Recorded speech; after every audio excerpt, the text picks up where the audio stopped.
اہل کتاب نے اب نہیں، اب وہ مان گئے۔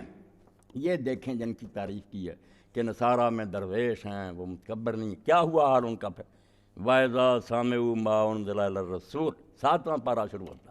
کہ جب انہوں نے سنا اس کلام کو جو رسول کی طرف اتارا گیا، قرآن۔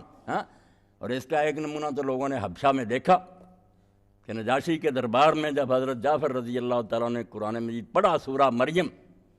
تو نجاشی تخت پر بیٹھا ہوا۔ اب کفار نے عمرو بن العاص کو اور ان کے ساتھ دوسرے کو بھیجا تھا کہ ان لوگوں کو واپس لاؤ، تو پھر طائف لے کر گئے، پادریوں کو بہت سارا نوازا، ان کو اپنے ساتھ گانٹھا، امیروں وزیروں کو سارے ساتھی ہو گئے کہ ہم کہیں گے بادشاہ کو کہ نکالو انہیں۔ ان کو اپنے ہاتھوں میں لے لیا، پھر بادشاہ کے دربار میں گیا اور کہا کہ یہ لوگ ہیں جو بھاگ آئے ہیں، انہوں نے باپ دادے کا دین بھی چھوڑ دیا ہے، آپ کا دین بھی نہیں قبول کیا، ایک نیا ہی دین نکالا ہے۔ تو قوم کے سرداروں نے ہمیں بھیجا، قوم کے سردار جاتے رہتے حبشہ سے، بادشاہ سے ان سے تعارف تھا، ہمیں انہوں نے بھیجا واپس بھیجو۔ اور درباری بھی بولے کہ ہاں جناب لوگ جانتے ہیں اپنے لوگوں کو، انہیں زیادہ بہتر پتہ ہے، آپ نکالیں ان کو، دے دیں۔ بادشاہ نے کہا اتنے ملک تھے، ساری دنیا کی بادشاہیوں کو چھوڑ کر یہ میری سلطنت میں آئے ہیں، تو یہ حکومت کا کوئی صحیح طریقہ ہوگا کہ میں ان کی بات سنے بغیر ان کے حوالے کر دوں؟ میں حکمران ہوں گا یا بیوقوف ہوں گا؟ خبردار کوئی نہ بولے، میں ان کا بیان بھی سنوں گا، پوچھوں گا کہ وہ کیا کہتے ہیں، بعد میں فیصلہ ہوگا۔ اور یہ بات خود رسول کریم علیہ السلام نے کہی تھی کہ مکہ میں جو تنگی ہے تم حبشہ چلے جاؤ، وہاں ایک ایسا منصب بادشاہ ہے کہ اس کے ہاں کسی پر ظلم نہیں ہوتا۔ باقی ایسا ہی ثابت ہوا۔ اب اس نے جب پیغام بھیجا اور حبشہ کے مہاجرین کو اطلاع ملی کہ دربار میں صبح بلایا گیا اور پوچھا جائے گا دین کے بارے میں، تو سارے لوگ ڈر گئے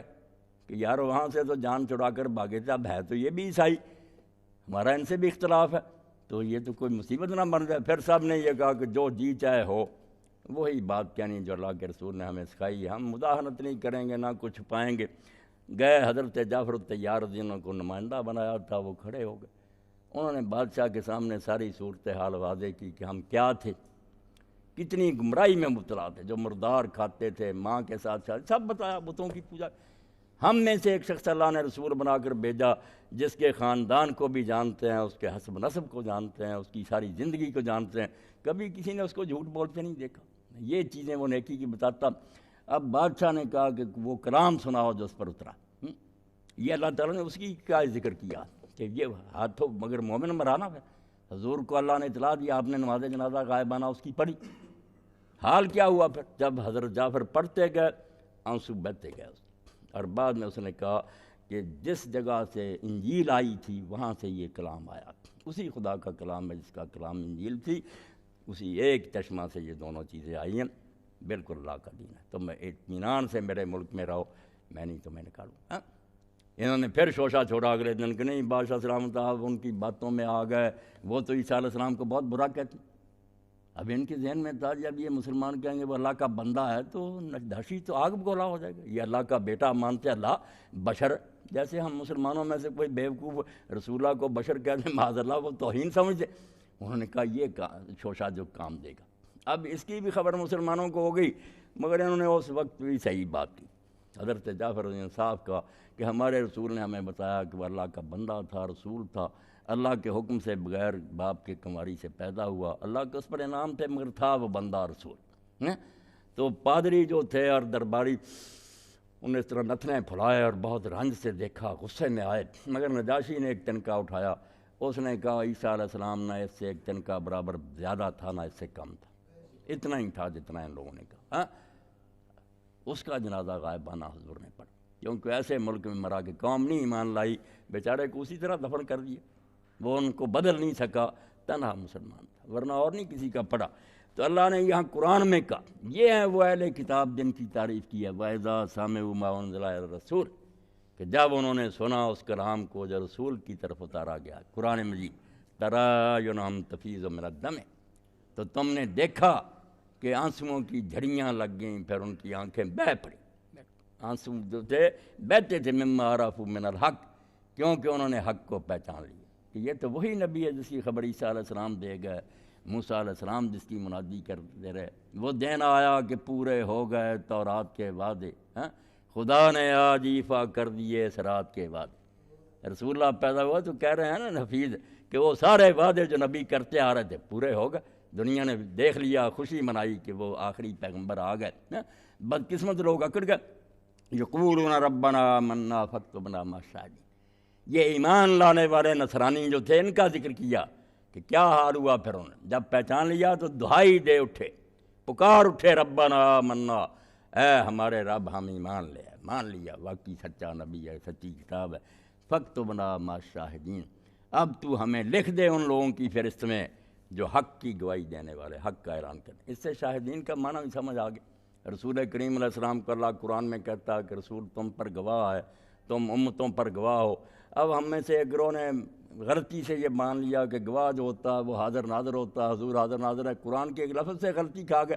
اب شاہدین تو وہ سارے کہہ رہے، جو ایمان لائے نصرانی روتے ہیں، وہ کہتے ہیں اللہ ہم نے اس دین کو مان لیا، فاکتبنا مع الشاہدین، ہم کو گواہی دینے والوں کے ساتھ لکھ دے۔ تو گواہی کا معنی ہمیشہ وہی نہیں کہ دیکھی ہوئی بات بیان کرتے رہنا، اعلان کرنا، تبیین اور اظہار۔ جب اعلان حق کرتا، گواہ بھی کیوں گواہ، کہ جو سچی بات اس کے علم میں ہوتی وہ بیان کرتا۔ اس لیے گواہ کا اصل معنی جیسے ہم کہتے ہیں اشہد ان لا الہ، گواہی نہیں دینے کا معنی، اس کا اصل معنی ڈکلیئر کرنا چاہیے، پروکلیم، کہ میں اعلان کرتا ہوں، ڈکلیئر کرتا ہوں کہ اللہ کے سوا کوئی الہ نہیں، اپنے عقیدے کا اظہار کرتا ہوں۔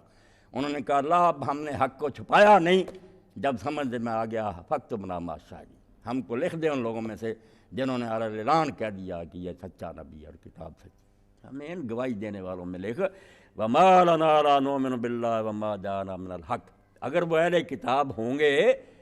تو ایمان کیوں نہ لائیں گے؟ جیسے انہوں نے کہا کہ ہمیں کیا ہو گیا کہ ہم کیوں نہ مانیں اللہ کو اور اس شے کو جو اللہ کی طرف سے ہمارے پاس حق آ گئی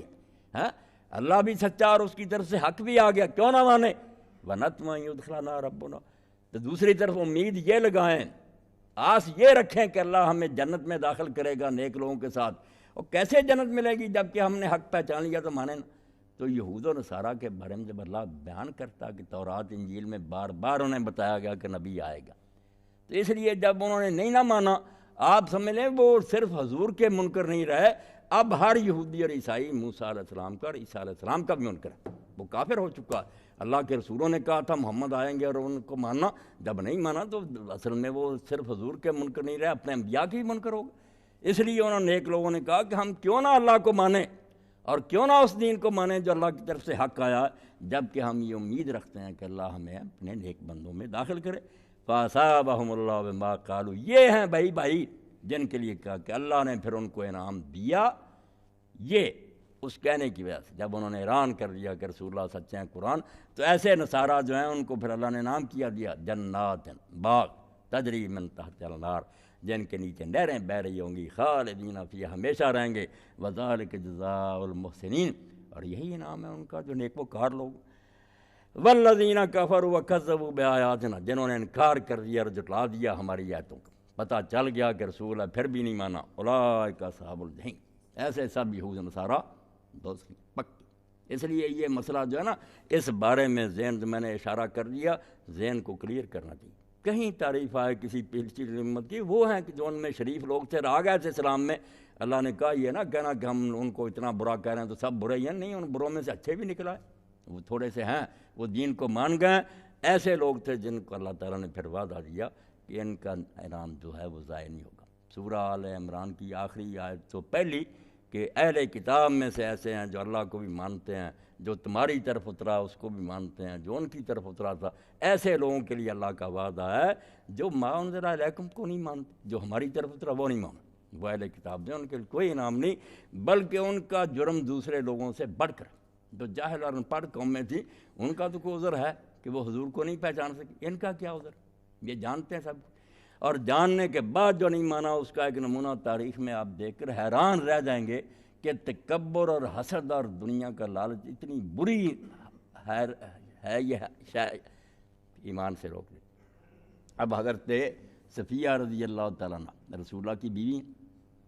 بعد میں ان کے والد چلے گئے تھے خیبر، حضور نے جلا وطن کر دیا بنو نذیر کو، پھر وہاں ہی جنگ سے ہاتھ آئیں، تو یہ خود بیان کرتی ہیں کہ جب حضور صلی اللہ علیہ وسلم مدینہ میں تشریف لائے تو میرے والد اور میرے چچا دونوں حضور کو ملنے گئے کہ مسلمانوں کے پیشوا آئے، حضور کی مجلس میں بیٹھ کر آئے، تو میں سن رہی تھی، میرے چچا نے پوچھا میرے والد سے کہ بھائی جان کیا آپ کا فیصلہ ہے۔ کیا اندازہ لگایا آپ نے؟ انہوں نے کہا بالکل یہ وہی رسول ہے جس کی خبر عیسیٰ علیہ السلام حضرت موسیٰ علیہ السلام کی، وہی نبی۔ تو انہوں نے پوچھا پھر کیا ارادہ؟ ماننا یہ نہیں؟ کہنے لگا جب تک جسم میں جان ہے اس کی مخالفت کرے۔ توبہ توبہ۔ اس لیے یہ نہ سمجھیں کہ جو لوگ نہیں مانتے وہ صرف یہ سمجھ نہیں آئی، ایسے لوگ ہیں وہ کوئی بات نہیں، اللہ انہیں معاف کرے گا۔ ایسے ہیں خبیث جو سمجھ آنے کے باوجود کئی بیماریوں کی وجہ سے رکے ہوئے۔ اس نے کہا یہ کیا بات ہوئی؟ ایک طرف آپ مانے اللہ کے رسول ہیں، ایک طرف کہہ رہے ہیں جیتی جان مخالفت کرنی۔ انہوں نے کہا بھائی آج تک لوگ ہمیں پیر مانتے رہے، ہم سے فتوے لیتے تھے، اب ہم اس کے مریدوں کی صاحب میں بیٹھیں، تکبر نے اجازت نہیں۔ قتل ہو گیا، مارا گیا، بیٹی حضور کے نکاح میں آ گئی، مگر اسلام نصیب نہیں ہوا۔ تو جو ان میں سے اچھے تھے جن کا اللہ نے فرمایا ان میں تکبر نہیں تھا، وہ بڑے نہیں بنتے تھے، انہوں نے کہا کوئی بات نہیں، حضرت اسحاق کی اولاد سے نہیں اسماعیل کی اولاد سے آ گیا تب کیا ہوا؟ مگر یہ میرے آپ کے لیے بات ہے کہ ہم سمجھے اسماعیل علیہ السلام کی اولاد سے، یہ یہود کے نزدیک بہت بڑا جرم تھا اور جرم ہے۔ وہ حضرت اسماعیل کو ذرا وزن نہیں دیتے، رسول ہی نہیں مانتے۔ یہ ہم اپنی جگہ مسلمانوں کے گھر پیدا، ہم سمجھتے کوئی فرق نہیں ہم میں، زمین و آسمان کا فرق۔ کم وقت حضرت اسماعیل علیہ السلام کو ہی نہیں نبی مانتے کہ وہ کب نبی تھا، کوئی نبی، اس لیے اس کی اولاد میں سے نبی ہونے کا سوال ہی نہیں پیدا ہو۔ اور ساتھ ہی کہتے ہیں وہ تو جا تھا، اس کو ہماری ماں کی وجہ سے جلا وطن کر دیا گیا، ہماری ماں سارا ناراض ہوئی، اس نے کہا نکال ابراہیم اس کو، یہ لونڈی زادہ کہاں سے آ گیا؟ تو ابراہیم علیہ السلام کوئی پریشان ہوئے کہ یہ تو بڑی بری بات ہے، میرا بچہ ہے، اللہ نے بڑی مشکل سے دیا ہے، سارا سے تو کوئی ہوا ہی نہیں ابھی، مگر نہیں اللہ کی طرف سے وہی آئی یہ بائبل میں کہ جو سارا کہتی کر۔ کہتے ہیں ہماری تو یہ عزت ہے کہ ہماری ماں کے لیے اللہ نے حکم اتار دیا تھا، اور جو تم حاجرہ کو لیے پھرتے لونڈی کو اور اس کے بیٹے اسماعیل، اس کو تو نکال دیا تھا، جنگل میں چھوڑ آئے تھے، جو چاہے بھوکا مرے یعنی، اور وہاں یہ ویشی ہو کر پرورش پائی۔ الفاظ ہیں بائبل کے کہ یہ جنگل میں پڑا ویشی تھا، کوئی تہذیب نہیں، اس لیے وہ کہتے ہیں اس اسماعیل کی اولاد سے آ گیا، اس کو ہم مان۔ سورہ بقرہ میں آپ دیکھ رہے ہیں وہ کہتے ہیں ہم میں سے کوئی پیدا ہوگا نا ہماری نسل سے، اس نبی کو مانیں گے، دوسرے کو نہیں ہم مانتے۔